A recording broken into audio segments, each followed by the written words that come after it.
राजा रतिया के कहवा जाला। ओह तका कली तू ध्यान नहीं खुदे।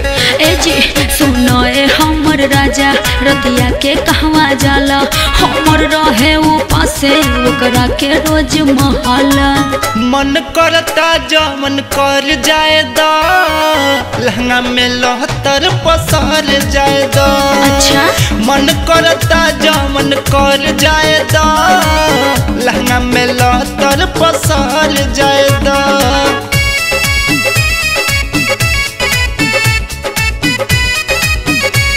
Music by Manoj Vihari.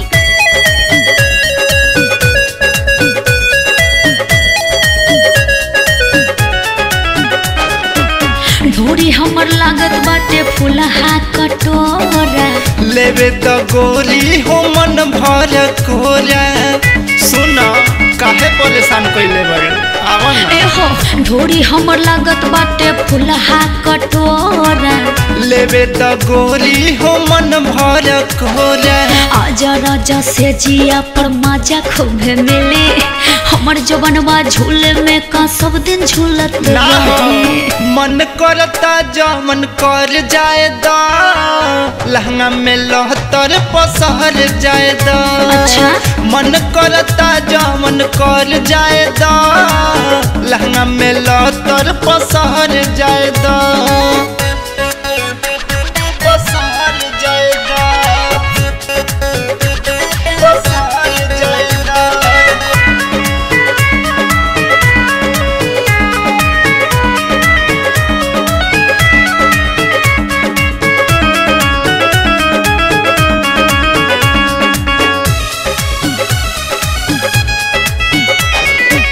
साया साड़ी खोल दे हम जाए के बहारा।